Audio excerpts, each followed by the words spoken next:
I'll just talk about how I'm going to run the next hour or so. I realize that everyone's probably at varying levels of experience and knowledge and musical background, but I'm assuming that everyone has a basic knowledge of notation and looking at piano accompaniments and vocal lines and expanding those vocal lines to create um, a vocal arrangement for theater. Um, so I've actually never done this. I've never hosted a Zoom thing. So I assume all I do is hit share screen, and I'm going to be showing you lots of things I have on my laptop that I've pulled up. But I thought I would just start by giving you guys an overview of what my approach is.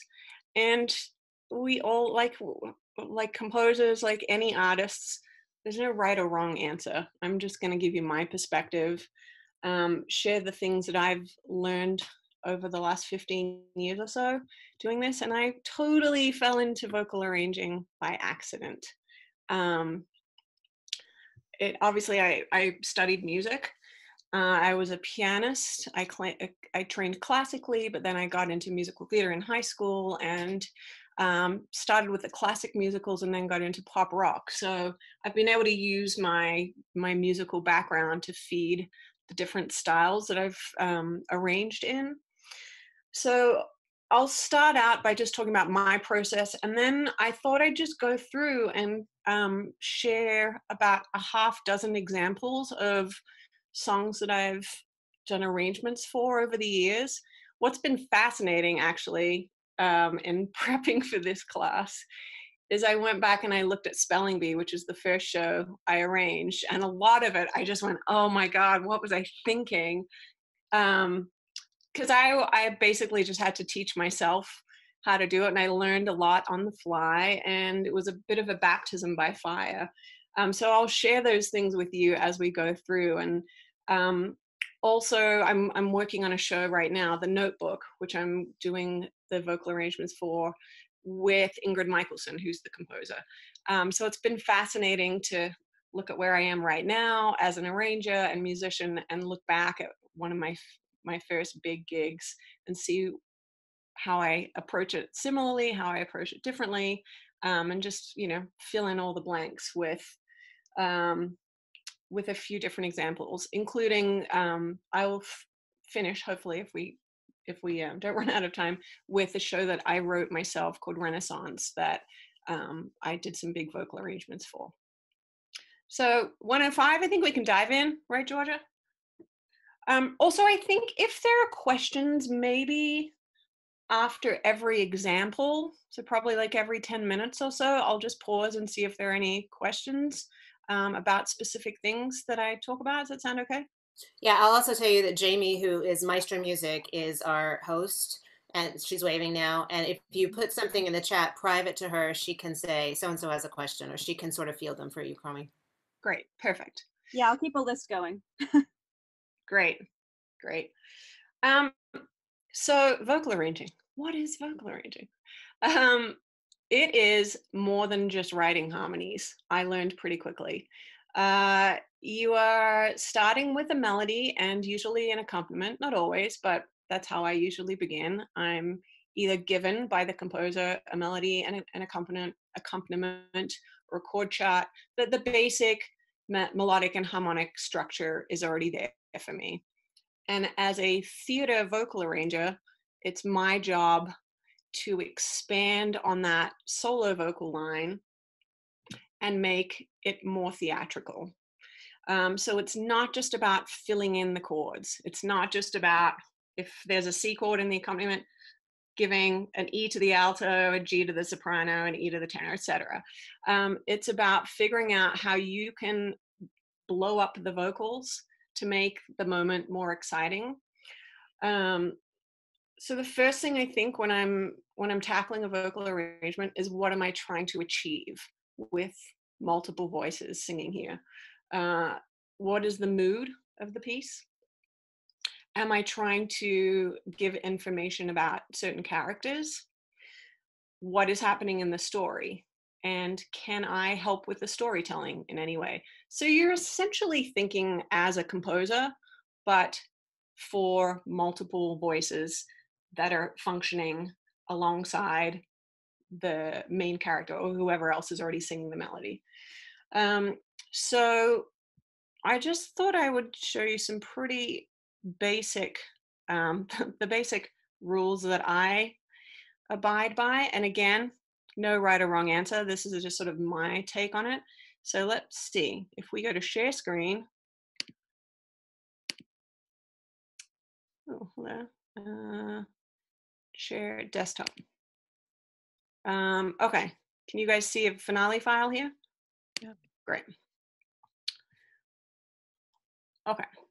I'm happy to send this out as a PDF too if anyone wants it. I mean, there's really not that much to look at, but just let me know if anyone wants it. So these are the ranges that I am basically thinking about when I'm writing a vocal part. These are overall, obviously they're case by case differences depending on who you're working with, but as a general rule, soprano, I'm writing from a C to a high G, alto, G to a D, tenor and tenor clef, C to a high A, baritone, low A to an E. Now in musical theater, I have found over the years that there are fewer and fewer basses in existence. Well, everyone's being taught to sing higher and higher. So I rarely will just write a bass part. I usually will write baritone or tenor.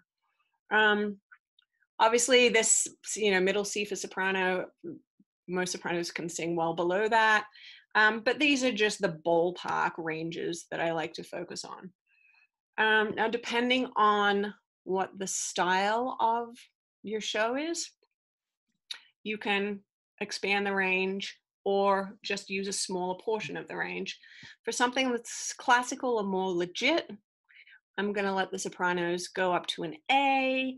I've arranged some stuff where I've given sopranos high Cs.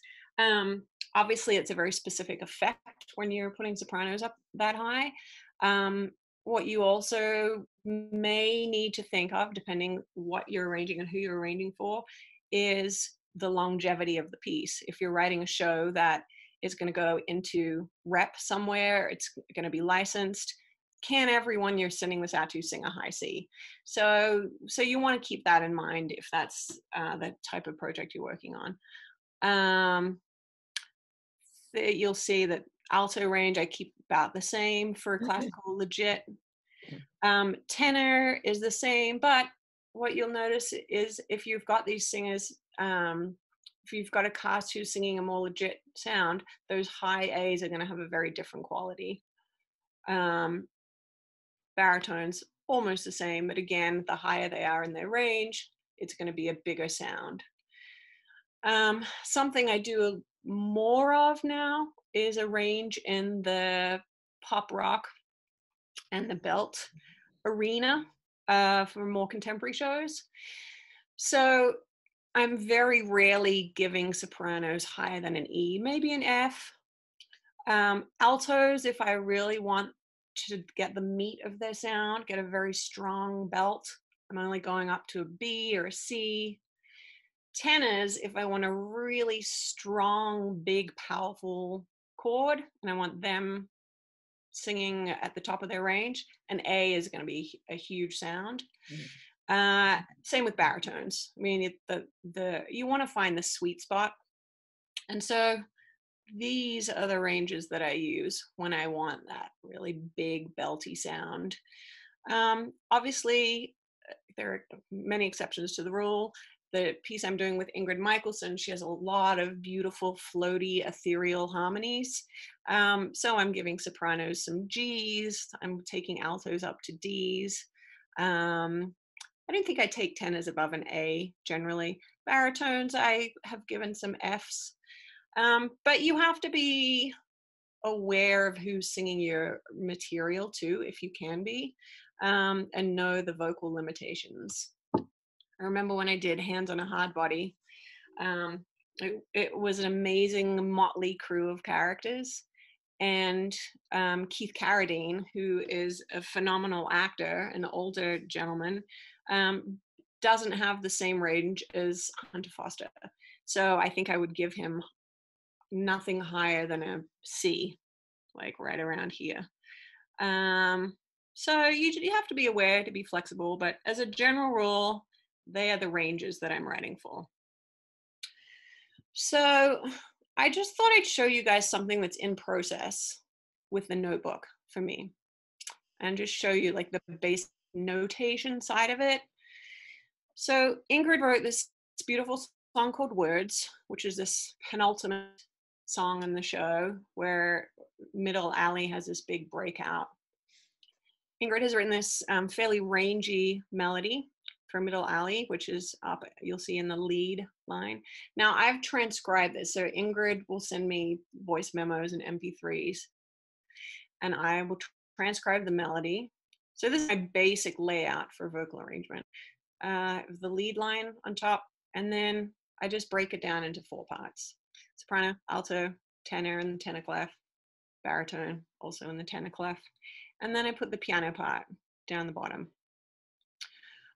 For something that's pop driven and chord driven like Ingrid stuff, I can write the chords in fairly easily, and that will help me when I'm thinking about how to expand this for different vocals.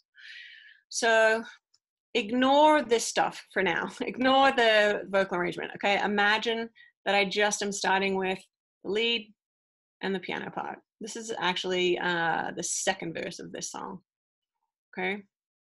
Scrolling through, I'm just looking at, it's scrolling much slower than usual, I apologize.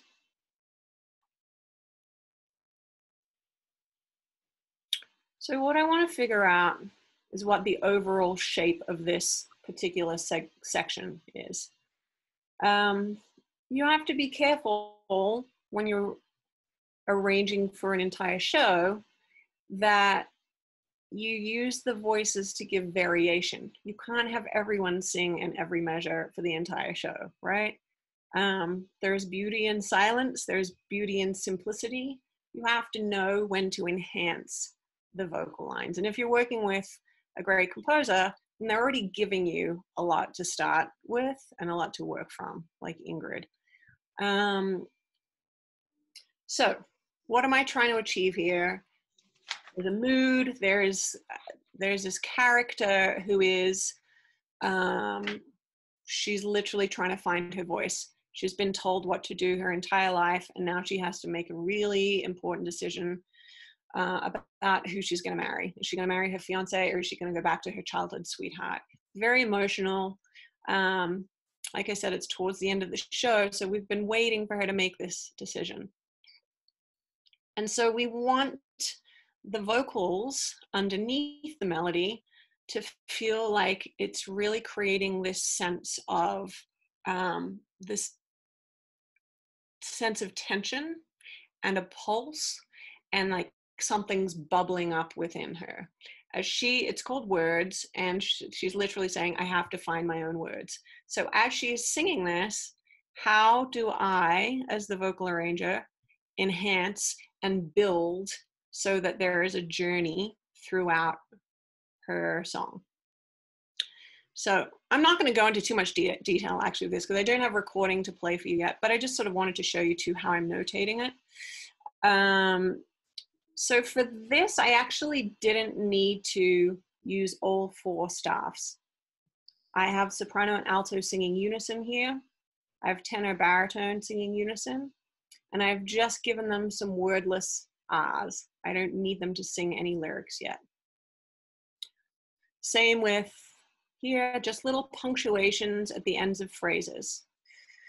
Nothing too complicated, nothing that draws attention away from Middle Alley's vocal line here. It's all supportive, it's all a bed underneath the vocal. And there are all these little pop riffs that Ingrid writes into her music. For example, this one here. Ah, ah, me. This is in unison. And then this me, ladies are here, guys are here, me.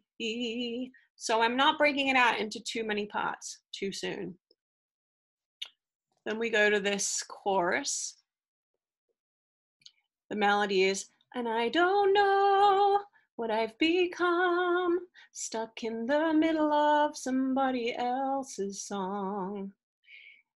So that felt like a good moment to have everyone sing with her and really punctuate the words that she's saying without taking away, without distracting from her line. So they're acting as support on either side of her. They're singing the lyrics. I've doubled the melody in the alto line so that we're still clear what the melody is. We hear that as being the most present line. But I've put the sopranos above the altos, and I've kept all the guys together so that we actually have just a 3-part chord. And I've based that on what's happening down here in the piano part. Same thing is true for the rest of this chorus, the rest of the line. I've kept it in 3 parts, pretty simple. I then go back to 2 parts in the vocal arrangement. Middle alley is still singing the melody, but I have the sopranos and altos in unison above her, just a third above, and I have the guys together in unison below her. So it's a sort of 3-part moving line. Anyway, I feel like I'm sort of jumping in a lot of detail without letting you guys hear the whole thing, which I won't do for the others. I've got recordings. But just so you see how I've notated it. I want to skip ahead. Something I learned very early on from William Finn, who I worked with a lot, is that, like I said, vocal arranging is so much more than just writing harmonies. You're not just thinking in parts. You're not just thinking top, middle, bottom. You want to think in different layers. You want to think in counterpoint. You want to think how you can dovetail in and out and make it interesting sonically. And that's something Ingrid does beautifully when she writes. She does a lot of her own vocal arrangements, which I enhance and we tweak together. And then there are times where you can stack it and you get a really cool effect. So this is something that we did on this next line. The lead is singing, I have got to make my own world, find my own words, be my own girl. Okay, so it's all syncopated and it's got this pulse going underneath. And so Ingrid and I thought, if we have the ensemble underneath sing the exact same thing, it's going to have this growing sense of anticipation of something coming. She's finding her words, she's finding her fire. So they're all pulsing together on exactly the same rhythm, but they stay very, very similar. You'll see the altos are all in the same line. Okay, I'm doing this without a piano, just kind of picking random notes. So she goes, I have got to make my own world, find my own words, be my own girl. And same thing on top, but then we have this rub here. We go up a second. So we're adding tension to this chord here. And then it goes up a step too. So it's resolving to the major triad here. So that's just a little example of what my process is right now. Just finishing off the end of this phrase, let myself just go. Middle alley is singing this huge note for 6 bars. And of course, we want everyone else to be soaring along with her. So we've given her the top note. Everyone else is underneath. This is actually a brand new arrangement. I haven't even heard it, so I hope it works. But then you'll see that I have this little moving line in here. Go.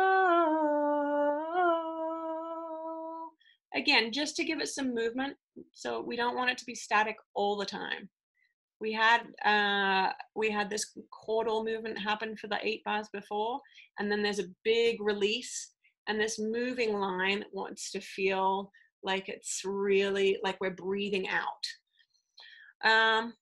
Okay, so that, I feel like in a way I started at the end, but that's where I'm at now. That's my process, and that's what it looks like on the page as I'm working. Quite often I will,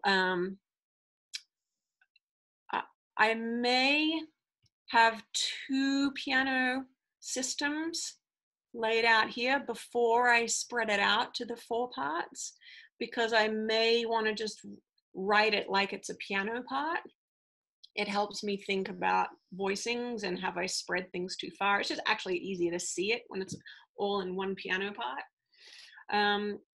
So that is process. So that's how I get started. Before we jump ahead or jump back to spelling bee, any questions about any of that stuff? We have 2 people curious about the piano part, wondering if you transcribed that or if there's an arranger orchestrator working on that. Is it just written as the basic chord progression for simplicity, or is this closer to the final form? Great questions. So I'm the arranger and co-orchestrator on the show, so I'm doing a lot of it sort of all in one. Ingrid plays very quarterly, so a lot of this is exactly what she played. A lot of it, though, I've enhanced, and this not so much. I mean, this is pretty much close to what she gave me.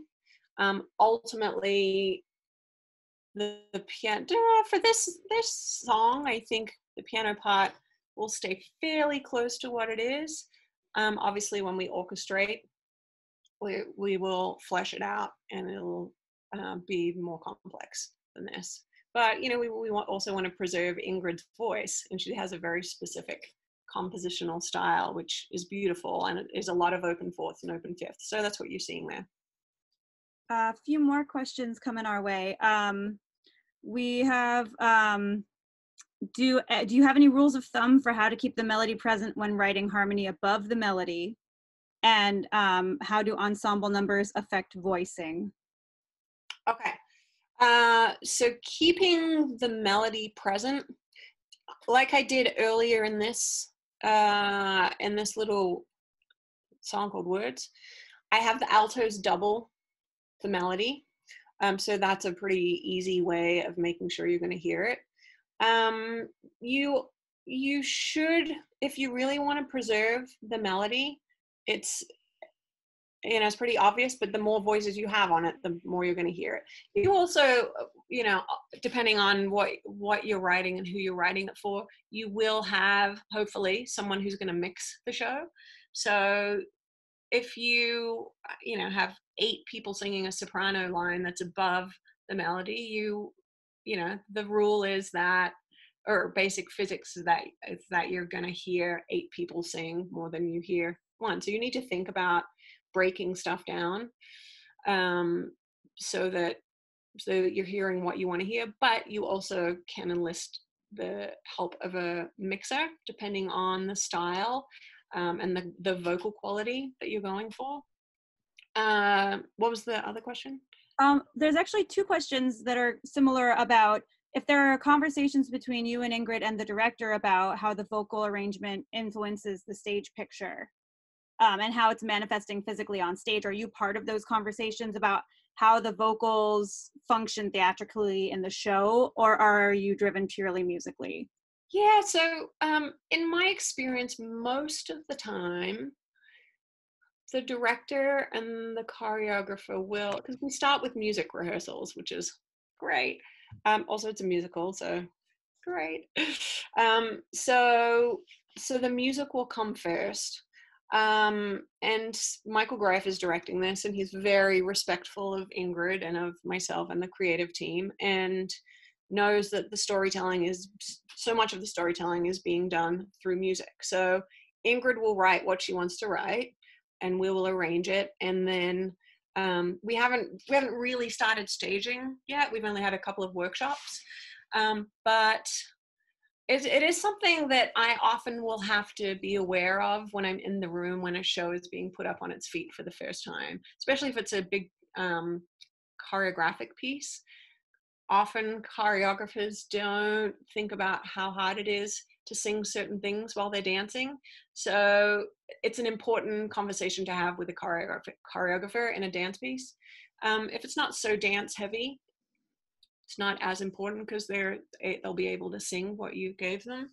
But yeah, look, if it's a good, healthy, functional, creative team, you have those conversations, and it is a collaboration. And then one other question for now is asking about the color effects of using oohs versus ahs and how you decide what the backup vocal. Oh yeah. Oh, I have a whole section on my notes on that. Look, a lot of it's I wrote down where is my little like, okay, yes, what vowels to use? Ooh, ah, oh, yeah, do, da, wah, whoa, etc. Is one. Is hard because you're not usually going to get a big sound, but that may be helpful if you want something that's just in the background. I generally use ooh when it's a piano or mezzo piano dynamic. And the ooh to me opens up into an ah. So that's mezzo forte to a forte. If it's something a bit more in the pop rock vein, you could use a whoa. But the more open the vowel is, the louder it can be.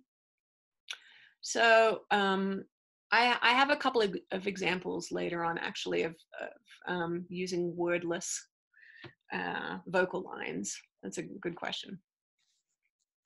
Great.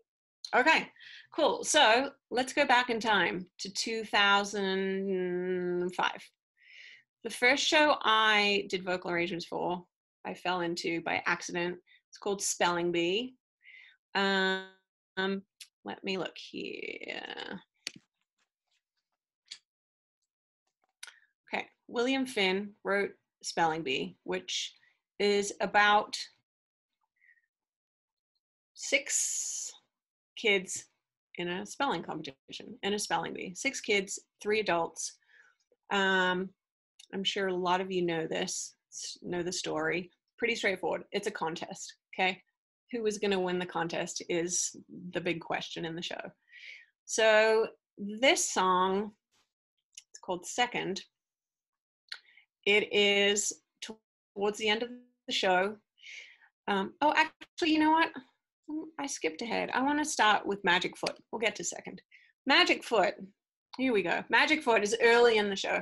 This is an example of how to create character, how to work with choreography, or work with the choreographer as a vocal arranger, and how to create a specific world.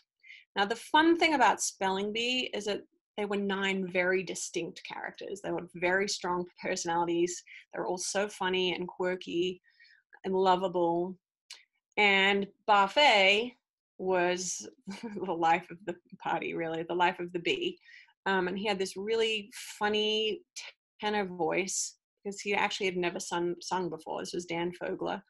And so you'll hear, I'm just going to play the beginning of the song so you'll hear what I started with. This solo line is basically what Bill Finn wrote and then gave me as the basis of this song.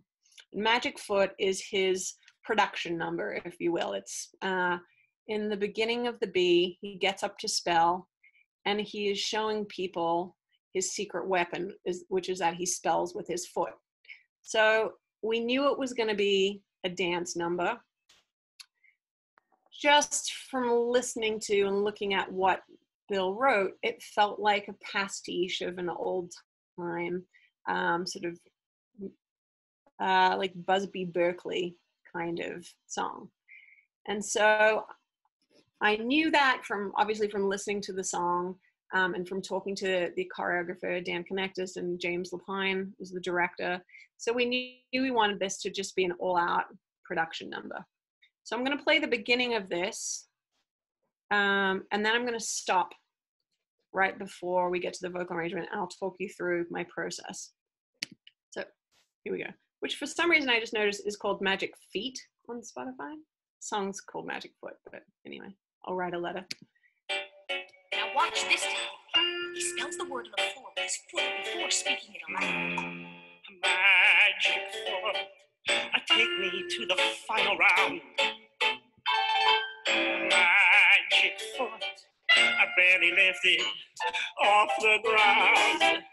Magic foot, I do it without making a sound. Magic foot, right the ladder. Magic foot. Okay, so that's essentially the first verse and a half. So I needed to figure out how to expand that for all of the kids who were going to come off the bleachers and start dancing with him. So I'm going to skip ahead to where everyone comes in. Now, this is what was interesting looking back at this. I'm like, oh my God, I wrote everything on one system.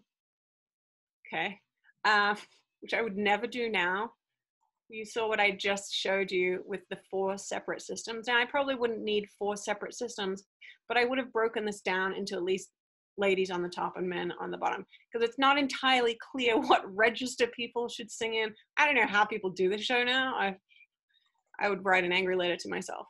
But, okay, so here we have Rona Peretti. These are the character names. Chip Tolentino, Oliver Ostrovsky. I mean, I guess it's clear-ish who sings it. But Chip is a guy, and is he supposed to be singing a D in the same register as Rona? No, he's supposed to be singing down the octave. So mistake number 1, separate out the ladies and men. I was clear here in writing Mitch Mahoney sings an octave high. Yeah, no, it's actually not clear at all. It's not, he's singing the concert pitch here. If I'd written it in a tenor-clef, it would be an octave higher than this. So, you know, I like I said, this was my first show as vocal arranger. Shoddy penmanship. Be very, very clear as you're writing this. And the thing you don't realize is, you know, what life your work will have after just, you know, if you think some people are looking at this for a one-time production. No, there many, many people have now looked at these harmonies, and I'm sure just, you know, spent way too much time trying to figure out what register people are singing in. So lesson number 1, be as clear as possible. So I have the kids and the teachers actually join in. And I kept it pretty simple. I have this chordal figure, just with this bottom line moving here. The other thing that I wanted to point out is you can have fun with your vocals. Now, this show's a comedy, so it lends itself to some silliness. Okay, you'll hear that they sing this foot with a wacky vibrato. It just gives it some variation, just makes the audience chuckle a little. You'll also hear how it's a forte piano crescendo, because you don't want to cover up the solo line. So dynamics, actually, to answer the question from before, dynamics are really helpful. I've just basically filled in the spaces and then rested like a bed under these vocal lines. We get to this little transition into the big key change, and I kept everyone in unison, and I wanted it to feel like a real Busby Berkeley type moment. So I have them do this line on do, and it's a semi-staccato line. And then he goes, take me home. So you can hear the difference in dynamic that those 2 different vowels will give you. Do, do, do is a smaller sound, and then the is the big swell into this big key change. Something that I always have to remind myself of, excuse me, is that unison between women and men can be really effective. So on this big key change, I have all the girls singing in unison, and then I have the guys it's a call and response thing with all the guys in unison. So it went from 3-part harmony earlier to just 2 very simple lines, which follow this piano part. They follow it follows the harmonic progression here. So I haven't done anything too fancy, but I've left space for the main character to sing here. Write the letter magic foot, and then again, the kids all answer.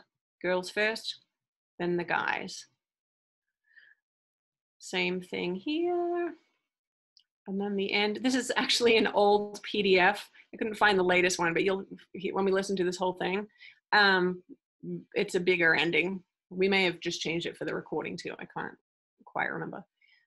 So that is Magic Foot. Let me go back and I'm going to play it just from right around here. Let me see if I can pull it up.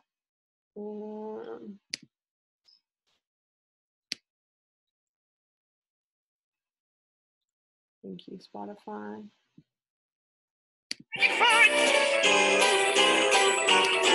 I'm terrific when I make a word with my foot. Magic foot, magic foot, magic foot, magic foot, magic foot, magic foot.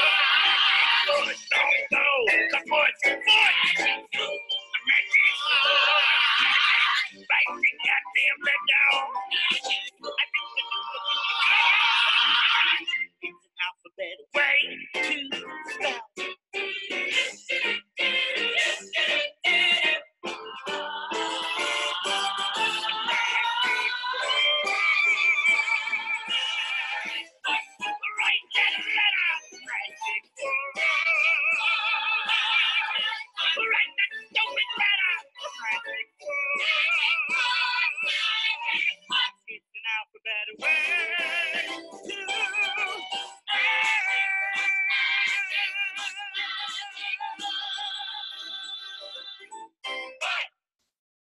There you go. Little ditty. This is so fun. Such a fun show. I wanted to show you the song second, but because time is flying, I actually might skip ahead to the next show I was going to do. But are there any questions with Magic Foot or Spelling Bee? We have a few questions. So one of the questions is these are all along the lines of how the vocal parts kind of shake down. Advice for taking gender out of men and women vocal parts. Soprano, alto, tenor, bass also often have gender association, and thoughts on that. Mm-hmm. Look, saying soprano, alto, tenor, bass is, I think, the best way to do it. This obviously, I need to be more conscious when I'm notating stuff. But soprano is referencing the vocal range, and if a guy is singing up there, then it's still the soprano part. So I think it's safest and clearest to keep them in their musical terms: soprano, alto, tenor, bass. And slightly similar, but show to show, how do you decide whether to work in soprano, alto, tenor, bass sections, or use individual character tracking, or woman 1, woman 2, etc.? Like, how do you make those decisions?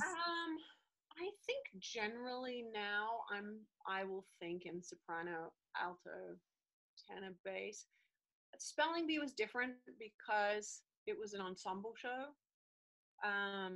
So maybe that's the answer. If it's an ensemble show and each character is very specific, the way it is in Spelling Bee, and they never really function just as the chorus, the traditional chorus.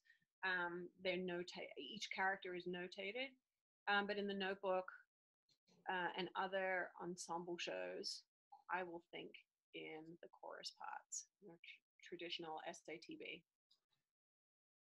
If there's a separate orchestrator or arranger for the instruments, do vocal arrangements get done at the same time, and do you interact with that person at all? Or if so, how does that interaction work? Good question. Generally, the vocal arrangement is done first because the vocal arrangement is created as the second step after the music is written, and it's generally you're going to do a handful of readings and workshops before the orchestrator comes on board. That doesn't mean you're not going to collaborate and have conversations once the orchestrator is a part of the process, but a good orchestrator will know how to enhance the vocal arrangements or make suggestions like, can we pull out the vocals there because I want to, shape this horn line, and then we can bring it back in. But generally vocals are done by the time you add the orchestrations. And how have mics changed what you would write is another question that we have. Oh, that's a good question. I don't know if they have. The example that we have in the question is that like, on a mic sounds different now than it might have 20 years ago. Yeah, that's true. I think I will never rely on what mics can do, even though I realize I answered that last question. If you have mics, you can. It's easier to balance things. But I think the safest thing is to see if you can achieve what you want in a room with no mics. Yeah. Cool. Okay. Gosh, time is flying. What do we want to do next? Okay. I'm going to show you God Answered My Prayers, which is from a show called Hands on a Hard Body. That was written by Trey Anastasio and Amanda Green. This is an example of taking what was written in the lyric, or just, I guess, figuring out when to use ohs, woes, oohs, and ahs, when to use the lyric,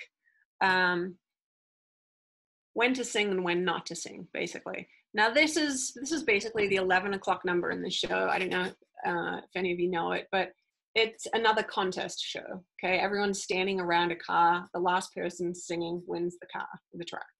And this was the guy who had won previously. It's Hunter Foster who played this character. And this was his big, dear God, help me. I need to answer this. Everything is on the line. I need to win this car. So it's a prayer. I'm not gonna play the whole thing. I'm gonna play from 150, which I think is here, but let me just double check.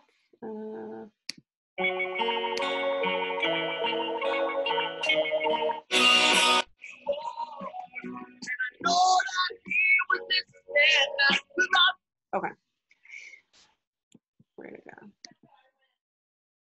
So you'll see vocal, very powerful range, okay? Because it's a high emotional intensity here.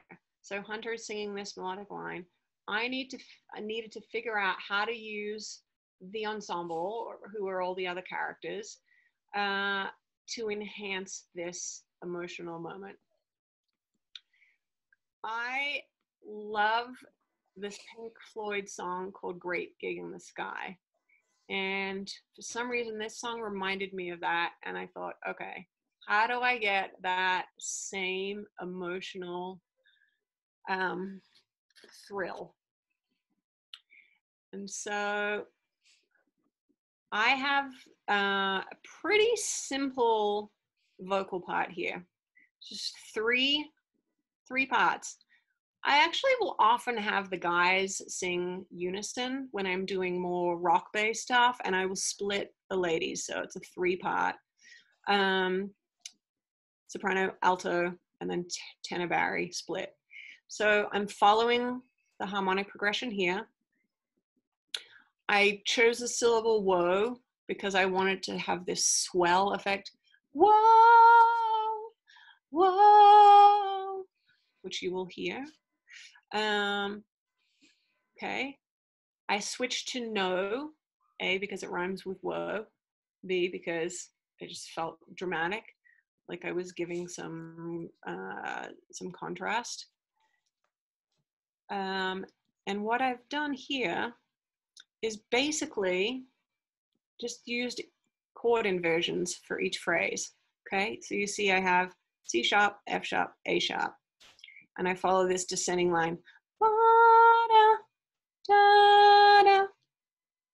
Again, da, da, da, da. And then they switch to no, and I split the guys. So I put the tenors in that yummy higher register, so it's going to have more intensity. Same with the ladies. I add the third above. No, no, no, no. And you've got the moving parts on the middle. No, no, no. And the tenor's going, no, no. Okay, so that's a pretty basic trick. Look at different inversions and see how, as a progression, you can get a lot of mileage with inverting the exact same chord. Okay, we go back to Hunter singing solo. Okay, now instead of doing more oohs and ahs and woes and nos, I'm having them mirror the solo line here. And I wanted them to punctuate the more important words. So I have kneel down before him, fortissimo, okay? That's what I was talking about earlier with this pop rock range. If I'd given them anything higher, it wouldn't have the same force. So this is all really great belty range for all of the voice parts, which you'll hear when I play it. Same thing here. I'm choosing to mirror the words so it has more power. And then here, I'm looking at the chord progression, D, A, E. I wanted it to feel like there's this bed of sound under Hunter's line, which is quite wordy. He's praying, he's speaking to God. It's fortissimo, and I chose ah. Now, this is something where, I knew we were going to be on mics. Hunter is at the top of his range, which is great. So you're always going to hear him, but you also had, I don't remember, like maybe 15 people belting these ahs. So that's a combo of knowing that we were going to be on mics, but also getting as much power as I could from writing it in this register. So these are simple triads, D, A, E. Okay, I then added a higher inversion, or inverted it and added a higher triad, higher note to the triad. Okay, another ah. Okay, ooh, you'll see the dynamic is shifting. We're pulling it back. Ooh, decrescendo. It's a softer sound. Ah, and we decrescendo all the way down to here.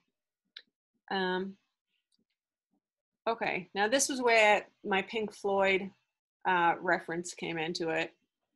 Kayala Settle, who is one of the best voices, I think, of anyone right now, we knew that she would be wailing over the top of this, okay? So Norma, improvised vocalese. You'll hear what she does. She starts out pretty simply, but she was gonna be the vocal feature here. At the same time, everyone still singing, everyone's still adding tension. There's this real sense of foreboding and a growing emotion here. So I wanted these O's to feel like sobs or like sighs. And so I gave them tenutos. I kept it in 3 parts, again, just following these chords here. But I wanted it to feel like it was getting really emotional and also staying theatrical. Oh, oh, oh, oh, etc. Look, again, my simple trick, add the third on the next phrase, the third above. Feels different even though it's the exact same chord progression. and which is helpful when you're writing pop rock stuff where the chords are not changing a ton. And then instead of continuing with these quarter rest, quarter rest, quarter rest, when we get to the really big ending, I have them in their big, meaty, powerful range, sustaining. Ah, ah, ah. So they should feel like screams.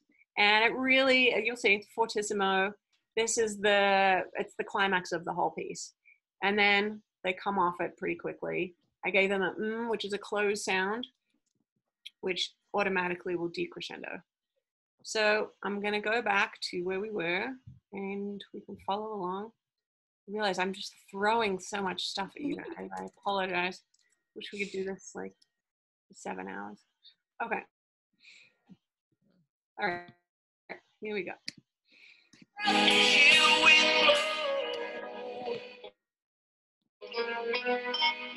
God answered my prayers. He said no. Still deployment. My son's still having nightmares. Crying out in sleep. So there's dialogue, and I didn't want to detract from that. So it's still gotta be under dialogue, which is my type, obviously. Shoe polish in the front window. Not for his transfer, he took his M9, turned it on himself.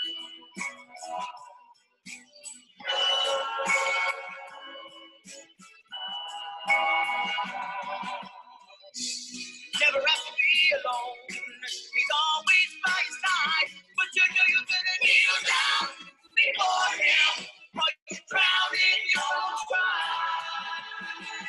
You all gotta run the show. Danger in control. Bend your helmet to glory and the guns of your soul. Listen, carry on. Won't you show me what to do? Don't forsake your heart. We are forsaking you. I'm tired and I'm broken, and I'm scared to let it go.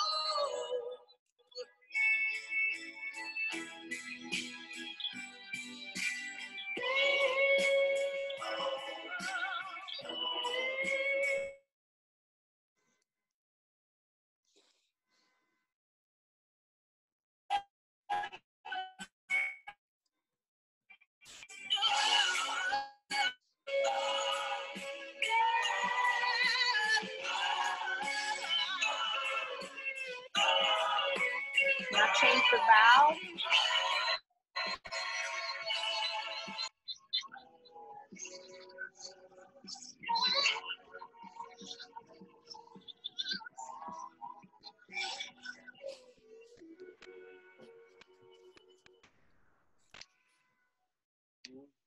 So you see, you get a lot of mileage out of simplicity quite often.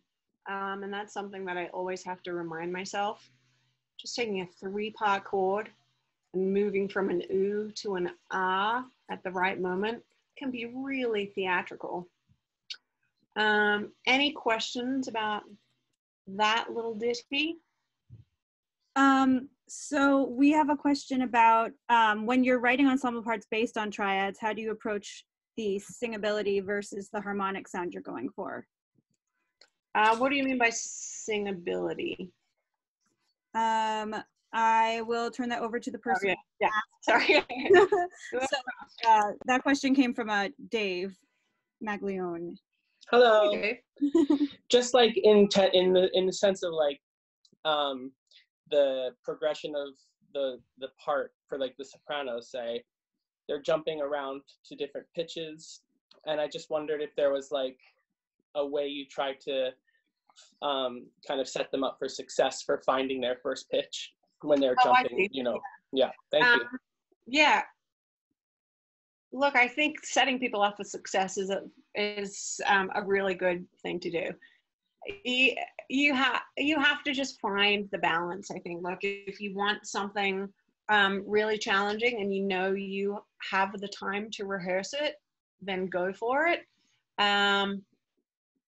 Quite often, like I just said, simple is better, or simple is powerful. So it really depends what your artistic vision is. I wanted to play you guys something from My Show Renaissance, but I think we'll run out of time. But I really pushed people in that show, and I knew the singers could handle it.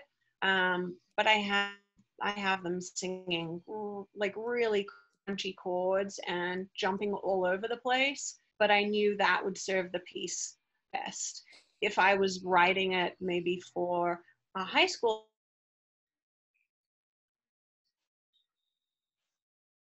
rehearsal, I may have written it completely differently, but I knew what I wanted to do, and I knew what my parameters were. Great, thanks. Sure. And we had a question earlier that I saved for a little later after you'd had a chance to talk about more projects, which was they would love to hear more about the collaboration process with different composers. And yeah. how, That great question, because it's different with everyone, and it's obviously different when you're doing your own vocal arrangements too. Look, communication is the key. You need to know what the composer's final intention is with the music. And with Bill Finn, like I said earlier, there was an early arrangement I did, and I just basically filled in the chords and presented a choral version of a solo that he'd written. And he was like, no, I want people going, ooh, ooh, la la la la la, na na na na na na na. So we had that artistic conversation pretty early on. And so I know now that if I'm arranging for Bill Finn, he loves counterpoint, and he loves to hear a lot of different lines. With Ingrid, for example, she thinks so musically, and she thinks in harmonies. So she will often send me voice memos that already have like 3 or 4 or 5 or 6 vocal lines written in. So I had to say to her, look, you already write beautiful vocal arrangements. How do I fit into this? I obviously respect you. I don't want to change anything that you're in love with. But, if I have an idea about how to break a chord apart, or add a second, or add a seventh, or add something, or take something away, or change the vowel here, are you open to my ideas? And she's great. And she said yes. And we work really easily and seamlessly together. But again, I had to have that conversation. And I also have gotten to know her music really well, and know that she loves seconds, and she loves major sevenths in chords. And I will often just add something really crunchy that she hasn't thought of, and she always loves it. So it's knowing what the composer's taste is. And again, like I said in the beginning, what is the function of the song in this moment in the show, and how does the vocal ensemble enhance that? we have a question asking, how often have you needed to do rewrites? For vocal arrangements, all the time. Quite often, I'll do something just at my computer, and I obviously am not hearing it except for being played back on Finale. And I'll take it into rehearsal, and maybe a voicing isn't right. Maybe I've left too much space between the alto and the tenor part, and I want to add something to fill out the chord. Or I've tried to get too fancy and it just doesn't work. I want to simplify something. I do remember a lesson that I learned early on during a spelling bee rehearsal.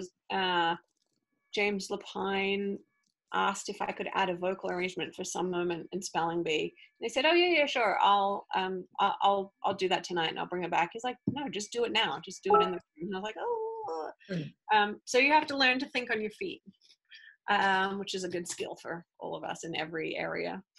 But yes, constantly rewriting.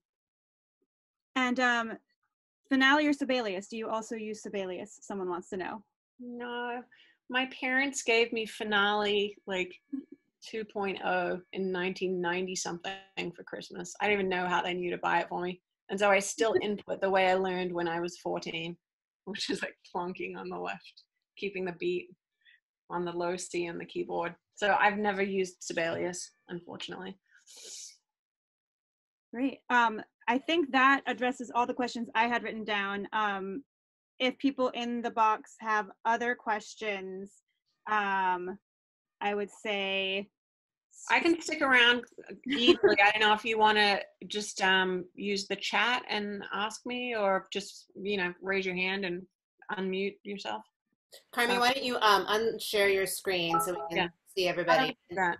And then I think maybe we should officially end the class, and you can stay as long as you want, but we'll stop recording and this will be the archive. And thank you all for participating. Thank I you. hope that you join us for many, many, many more of these workshops. And thank you, Carmel, for giving us your time and your expertise. My pleasure.